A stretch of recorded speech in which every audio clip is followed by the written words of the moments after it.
روزہ دیا گیا ہے وہ پورے مہینے کا دیا گیا ہے۔ یا ایھا الذین آمنوا کتب علیکم الصیام کما کتب علی الذین من قبلکم لعلکم تتقون، تاکہ تم متقی بن جاؤ، پرہیزگار بن جاؤ۔ انسان جب روزہ رکھ لیتا ہے تو اللہ تعالیٰ کا ڈر اس کے اندر بہت زیادہ پیدا ہو جاتا ہے۔ اور علماء نے لکھا ہے کہ نفسانی خواہشات کو مارنے کا اور نفسانی خواہشات سے بچنے کا روزہ ایک نسخہ کیمیا ہے۔ جو روزہ رکھ لیتا ہے تو نفسانی خواہشات اس سے چھوٹتی چلی جاتی ہے، دور ہوتی چلی جاتی ہے۔ یہی وجہ ہے کہ اللہ کے رسول صلی اللہ علیہ وسلم نے ان نوجوانوں کو کہ جو نوجوان اپنے وسعت نہ ہونے کی وجہ سے نکاح نہیں کر سکتے، تو اللہ کے رسول نے انہیں روزہ رکھنے کا حکم دیا ہے، تاکہ ان پر جو ان کا نفس غالب آ رہا ہے، غلط کام کی طرف انہیں لے جا رہا ہے، وہ اس سے بچ سکے اور نفسانی خواہشات پر عمل کرنے سے دور رہے۔ روزہ ایک ایسا عمل ہے کہ جو انسان کے اندر پرہیزگاری اور تقوی کو پیدا کر دیتا ہے۔ اسی وجہ سے اللہ نے کہا لعلکم تتقون، تاکہ تم متقی بن جاؤ اور پرہیزگار بن جاؤ۔ لیکن اللہ تبارک و تعالی نے ہم لوگوں کو یہ 12 مہینے عطا کیے، اور 11 مہینوں کے اندر اللہ تبارک و تعالی نے جو چیزیں حلال ہیں ان کو کھانے کا حکم دیا، پینے کا حکم دیا۔ لیکن رمضان مبارک کا مہینہ جو 11 مہینوں سے الگ، جو اللہ تعالیٰ نے صرف اپنے لیے رکھا کہ اس مہینے کے اندر میرے لیے تم لوگ روزہ رکھو، میں ہی اس کا بدل دوں گا۔ 11 مہینوں کے اندر جو نماز فرض ہے وہ 7 گنا بڑھا دی جاتی ہے، لیکن رمضان کا مبارک مہینہ اور اس روزے کی برکت سے اللہ تبارک و تعالیٰ نے فرض نماز کا ثواب بھی 70 فرضوں کے برابر کر دیا جاتا ہے۔ یہ رمضان کے بابرکت مہینے کی برکت ہے، یہ اللہ تعالیٰ کا بے پناہ انعام ہے جو بندوں کے اوپر کیا گیا ہے۔ لیکن ہم لوگ کتنا اس کی قدردانی کر رہے ہیں، کتنا ہم لوگ اس مہینے کے اندر عبادتیں انجام دے رہے ہیں، کتنا ہم لوگ روزے کو رکھ رہے ہیں، کتنا ہم لوگ نمازیں پڑھ رہے ہیں، کتنا ہم لوگ تراویح پڑھ رہے ہیں، کتنا ہم لوگ تلاوت کلام اللہ اس رمضان المبارک کے مبارک مہینے کے اندر کر رہے ہیں۔ کل یہ نہ ہو کہ کل قیامت سے پہلے، کل قیامت کے دن اللہ تبارک و تعالی ہم لوگوں کی طرف اپنی نظر کرم نہ فرمائے اگر ہم لوگوں نے رمضان کے مبارک مہینے کی قدردانی نہیں کی، اگر ہم نے اس مہینے کے اندر بھی عبادتیں کر کے اپنے آپ کو جنت کا مستحق نہیں بنایا، تو ہم سے بڑا بیوقوف اور ہم سے بڑا ملعون آدمی کوئی نہیں۔ اللہ کے رسول صلی اللہ علیہ وسلم، ایک مرتبہ کا واقعہ لکھا ہوا ہے کہ اللہ کے رسول صلی اللہ علیہ وسلم منبر پر تشریف لائے۔ اللہ کے رسول صلی اللہ علیہ وسلم نے منبر کی پہلی سیڑھی پر جب قدم رکھا تو آمین کہا۔ اللہ کے رسول نے کہا آمین، اور جب دوسری پیڑھی پر قدم رکھا تو پھر کہا آمین، اور جب تیسری پیڑھی پر قدم رکھا تو پھر کہا آمین۔ صحابہ نے یہ سب معاملہ وہاں پر بیٹھ کر کے دیکھ رہے تھے۔ صحابہ نے پوچھا جب خطبہ ہو گیا کہ اللہ کے رسول آج سے پہلے آپ نے اس طرح کوئی عمل نہیں کیا، نہ ہم نے آپ کو اس طرح سے تیزی سے آمین کہتے ہوئے دیکھا۔ صحابہ نے یہ تمام باتیں پوچھی تو اللہ کے رسول صلی اللہ علیہ وسلم نے جواباً عرض کیا کہ جب میں منبر پر تشریف لا رہا تھا تو حضرت جبرائیل علیہ السلام تشریف لے کر کے آئے، اور حضرت جبرائیل نے 3 بد دعائیں کہی، اور تینوں بد دعاؤں پر میں نے آمین کہا۔ آپ ذرا اندازہ لگائے کہ وہ بد دعا جس کو دینے والا فرشتہ ہو اور فرشتوں کا سردار ہو، اور اس پر آمین کہنے والا وہ نبی ہو جس کے بارے میں، جس کی بد دعا کے بارے میں یا جس کے آمین کے بارے میں کوئی شک و شبہ نہیں کیا جا سکتا ہے۔ اگر فرشتہ بد دعا کر دے اور فرشتہ بھی فرشتوں کا سردار اور نبی اس پر آمین کہہ دے، نبی بھی وہ جو تمام نبیوں کا سردار ہو، تو ان بد دعاؤں کا کیا حال ہوگا۔ اللہ کے رسول صلی اللہ علیہ وسلم نے آگے فرمایا کہ جب میں نے پہلی سیڑھی پر قدم رکھا تو حضرت جبرائیل یہ کہہ رہے تھے کہ جس شخص کو رمضان کا مبارک مہینہ نصیب ہو اور اس مبارک مہینے کے اندر وہ عبادتیں کر کے، روزے رکھ کے، نمازیں پڑھ کے، تراویح پڑھ کے، تمام عبادتوں کو انجام دے کر کے اور اس رمضان کے مبارک مہینے کی قدردانی کر کے اپنے آپ کو جنت کا مستحق نہ بنا لو، اس پر اللہ تعالیٰ کی لعنت ہو، وہ ہلاک ہو جائے، اس کی ناک خاک آلود ہو جائے۔ تو اللہ کے رسول صلی اللہ علیہ وسلم نے اس بد دعا پر آمین کہا۔ ذرا اندازہ لگائے کہ اللہ تبارک و تعالیٰ نے رمضان کا مبارک مہینہ ہمیں عطا کیا اور اس مبارک مہینے کے ذیل میں ہی حضرت جبرائیل علیہ السلام یہ بد دعا دے رہے ہیں کہ جو رمضان کا مبارک مہینہ پائے اور اس کی قدر کر کے، اس میں عبادت کر کے اپنے آپ کو جنت کا مستحق نہ بنا لے، وہ خاک آلود ہو، وہ ذلیل ہو، وہ ہلاک ہو جائے۔ اور اس پر اللہ کے رسول صلی اللہ علیہ وسلم آمین کہہ رہے ہیں۔ تو ذرا غور کیجئے کہ یہ بد دعا جو حضرت جبرائیل نے تمام لوگوں کو دی، تو کیا اللہ اور اللہ کا رسول اس پر آمین کہہ دے تو وہ بد دعا رد ہو سکتی ہے؟ ہرگز نہیں۔ اس لیے رمضان کا مبارک مہینہ اللہ تبارک و تعالیٰ نے ہمیں دیا ہے تو ہم لوگ اس کی قدردانی کریں۔ آگے جب دوسری سیڑھی پر قدم رکھا تو حضرت جبرائیل نے کہا کہ ہلاک ہو جائے وہ شخص، ذلیل ہو جائے وہ شخص، بدکار ہے وہ شخص جو والدین میں سے کسی ایک کو یا دونوں کو بڑھاپے کی حالت میں پائے اور ان کی خدمت کر کے اپنے آپ کو جنت کا مستحق نہ بنا لے، اس شخص پر بھی اللہ کی لعنت ہو اور وہ ہلاک ہو جائے۔ یہ بد دعا دی حضرت جبرائیل علیہ السلام نے اور آمین کہہ رہے ہیں اللہ کے رسول صلی اللہ علیہ وسلم۔ جب یہ بد دعا دی گئی تو اللہ کے رسول صلی اللہ علیہ وسلم نے پھر کہا آمین۔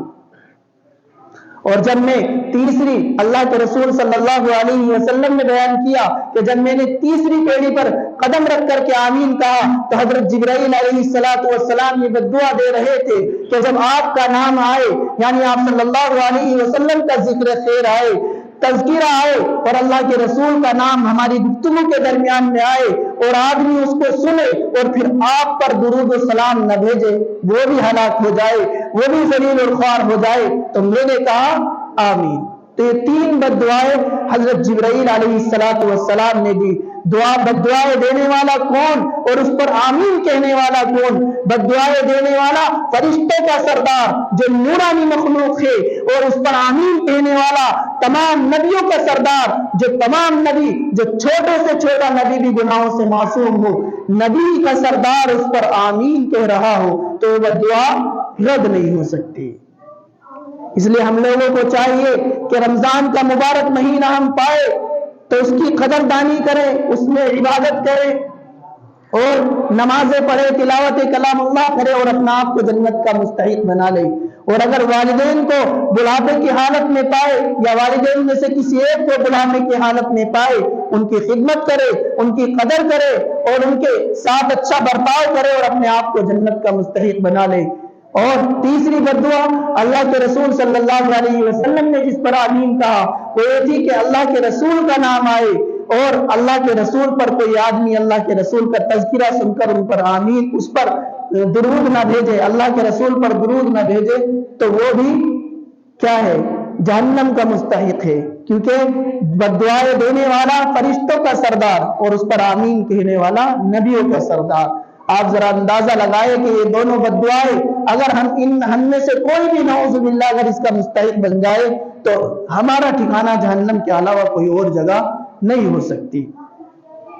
اللہ تبارک و تعالیٰ نے ہمیں رمضان کا مبارک مہینہ نصیب کیا اور اس میں دو عبادتیں خاص طور پر ہم لوگوں کو دی گئی ہے۔ پہلی عبادت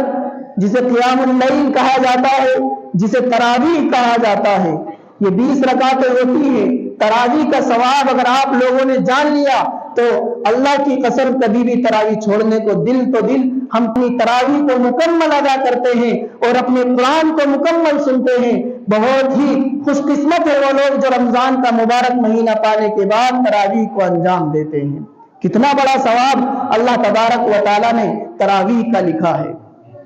اور دوسری عبادت جو رمضان کے مبارک مہینے میں خاص طور پر ہوتی ہے اور جس کا کرنا فرض ہے، فَمَنْ شَهِدَ مِنْكُمُ الشَّهْرَ فَلْيَصُمْ،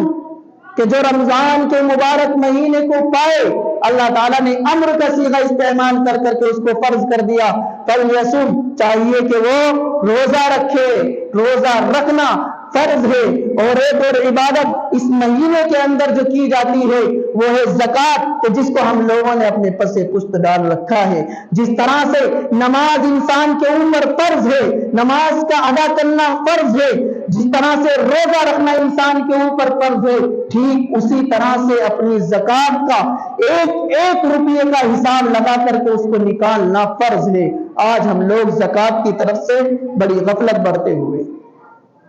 سمجھے نہیں، ہم لوگ زکوٰۃ کی طرف سے بڑی غفلت برتے ہوئے ہیں اور اپنی زکوٰۃ کا مال اپنا آپ میں کھائے جا رہے ہیں۔ اپنے پاک مال کو بھی ہم لوگ خراب کر لیتے ہیں زکوٰۃ نہ نکال کر کے۔ ایک اور عبادت جو اس رمضان کے مبارک مہینے میں بڑی پیاری سمجھی جاتی ہے اور جس کے کرنے میں کوئی انسان کو تھکن بھی محسوس نہیں ہوتی، وہ ہے تلاوت کلام پاک۔ رمضان اور تلاوت کلام اللہ کے اندر بہت ہی گہری دوستی ہے،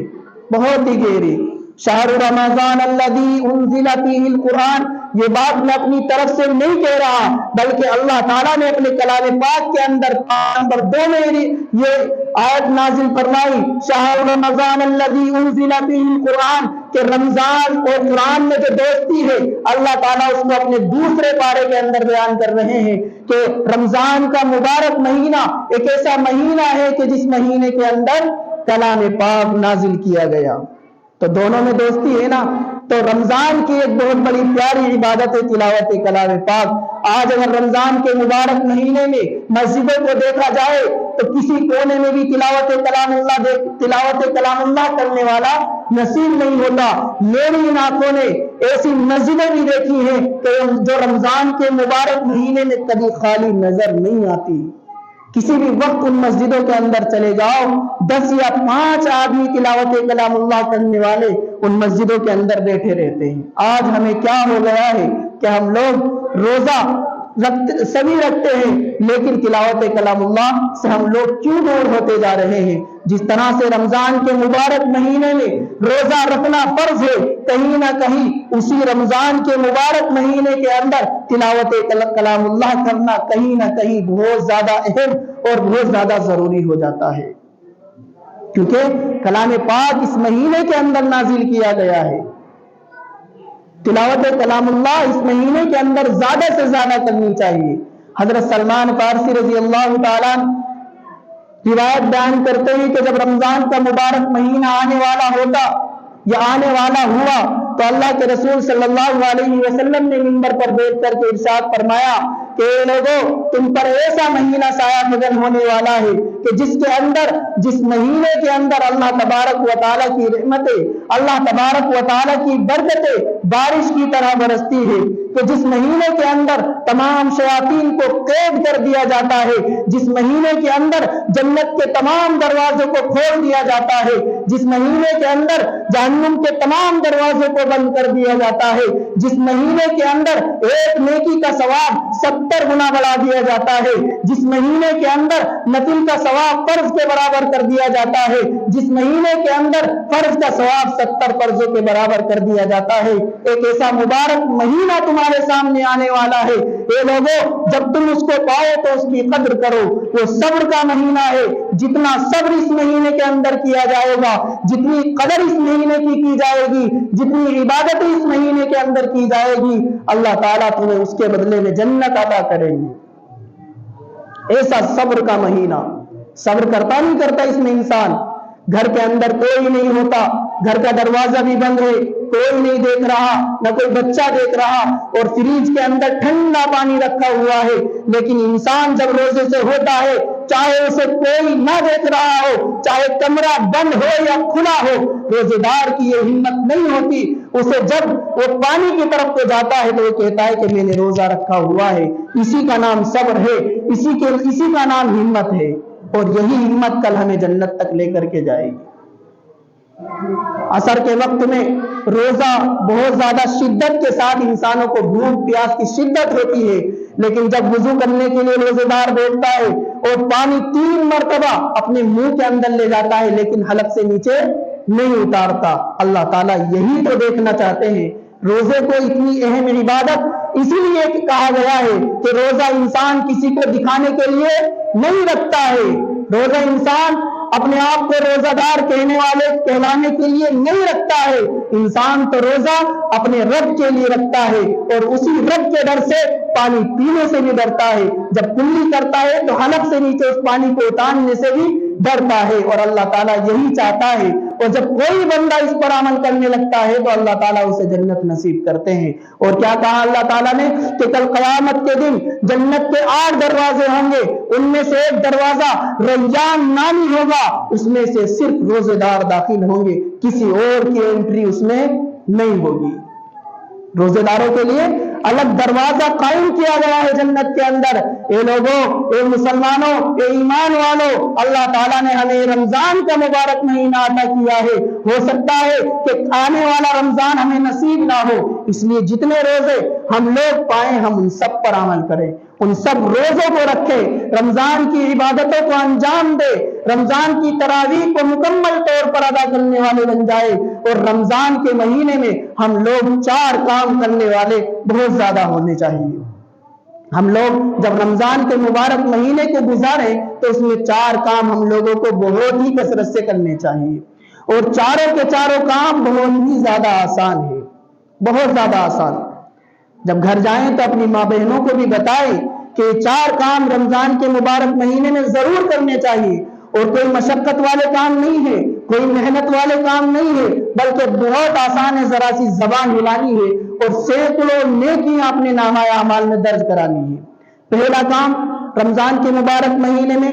اسی حدیث کا ٹکڑا آپ حضرات کو بیان کر رہا ہوں جو حضرت سلمان فارسی کی روایت ہے، اسی روایت کے اندر اخیر میں یہ بات لکھی ہوئی ہے کہ رمضان کے مبارک مہینے میں یہ 4 کام انجام دینے چاہیے، اللہ کے رسول صلی اللہ علیہ وسلم کی روایت ہے، اور مشکات شریف کے اندر یہ روایت آئی ہوئی ہے۔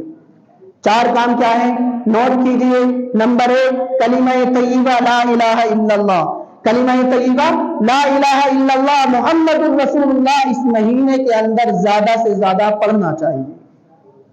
کلمہ لا الہ الا اللہ اس مہینے کے اندر زیادہ سے زیادہ پڑھنا چاہیے۔ نمبر 2 استغفار اس مہینے کے اندر زیادہ سے زیادہ کرنی چاہیے، استغفر اللہ استغفر اللہ استغفر اللہ۔ صرف اتنی تسبیح بھی ہم لوگ چلتے پھرتے اٹھتے بیٹھتے دونوں کے دونوں آسان ہے نا، کلمہ طیبہ میں بھی کوئی محنت نہیں ہے،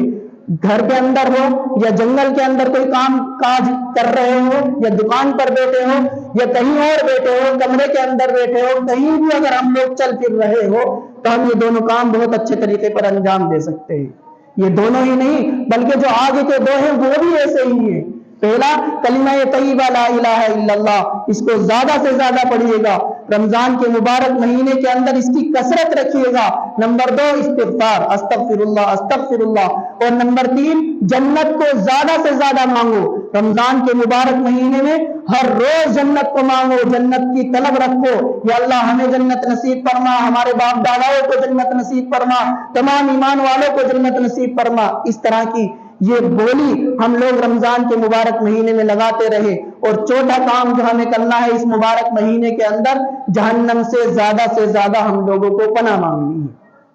یا اللہ ہم سب کو جنت سے محفوظ فرما، ہمارے والدین کو بھی محفوظ فرما، پوری امت مسلمہ کو محفوظ فرما۔ یہ 4 کام ہم لوگوں کو اس مہینے کے اندر زیادہ سے زیادہ کرنے ہیں، اور کثرت سے ان 4 کاموں کو اپنی زبان پر ہم لوگوں کو اس کا ورد رکھنا ہے، تاکہ ہمارا رمضان کا مبارک مہینہ عبادت میں شمار ہو سکے۔ اگر ہم یہ اتنے آسان کام بھی نہ کر سکے تو میرے بزرگوں ہم لوگ اس بد دعا کے اندر شامل ہو جائیں گے جو حضرت جبرائیل نے دی ہے، اور اس پر آمین کہنے والے کون ہیں؟ اللہ کے رسول صلی اللہ علیہ وسلم، کہ جو رمضان کا مبارک مہینہ پائے اور اس میں عبادت کر کے اپنے آپ کو جنت کا مستحق نہ بنا لے، وہ انسان ذلیل ہو، خوار ہو، اس کی ناخواہ آلود ہو۔ یہ حضرت جبرائیل نے بد دعا دی اور اللہ کے رسول نے اس بد دعا پر آمین کہا۔ اب ذرا یہ اندازہ لگاؤ کہ بد دعا دینے والا کون؟ اور اس پر آمین کہنے والا کون؟ اس لیے رمضان کا مبارک مہینہ ہمارے درمیان میں ہے اور ہماری نظروں کے سامنے ہے اور یہ گزر رہا ہے اور یہ مہمان بن کر کے آتا ہے اور کچھ دنوں بعد رخصت ہو جائے گا۔ اس لیے ہم لوگ رمضان کے مبارک مہینے کی قدر کریں، اس رمضان کے مبارک مہینے میں زیادہ سے زیادہ عبادتیں کریں، تمام گناہوں سے بچے، مسجد کا ادب و احترام کرے، مسجد کا لحاظ رکھے، مسجد کے اندر اپنی آوازوں کو زیادہ بلند نہ کرے۔ روایتوں کے اندر آتا ہے، علماء نے لکھا ہے کہ جو انسان مسجد کے اندر آوازیں بلند کرتا ہے کل قیامت کے دن ایک لمبی گردن والا جانور رونما ہوگا، دکھائی دے گا، سب کی نظریں اس جانور کی طرف جائے گی۔ اس جانور کو یہ حکم ہوگا کہ جو لوگ مسجد کے اندر اپنی آوازوں کو بلند کرتے ہیں، جو لوگ مسجد کے اندر شور و شبت کرتے ہیں، ایک ایک کو پکڑو اور جہنم کے اندر ڈال دو۔ وہ جانور کل قیامت کے دن میدان محشر میں حاضر ہوگا، اور ہم میں سے جو لوگ مسجدوں کے اندر سیر کرتے ہیں، مسجدوں کے ادب و احترام کا خیال نہیں رکھتے ہیں اور اپنی آوازوں کو مسجدوں کے اندر بلند کرتے ہیں، وہ لمبی گردن والا جانور ہم میں سے ہر ایک کو چن چن کے جہنم کے اندر پھینک دے گا۔ اس لیے رمضان کا مبارک مہینہ چل رہا ہے، مسجدوں کا بھی ادب و احترام کیا جائے، عبادتیں بھی زیادہ سے زیادہ انجام دی جائے۔ اللہ تعالیٰ سے دعا کرے کہ اللہ تعالیٰ کہنے اور سننے سے زیادہ عمل کی توفیق نصیب فرمائے۔ وآخر دعوانا الحمدللہ۔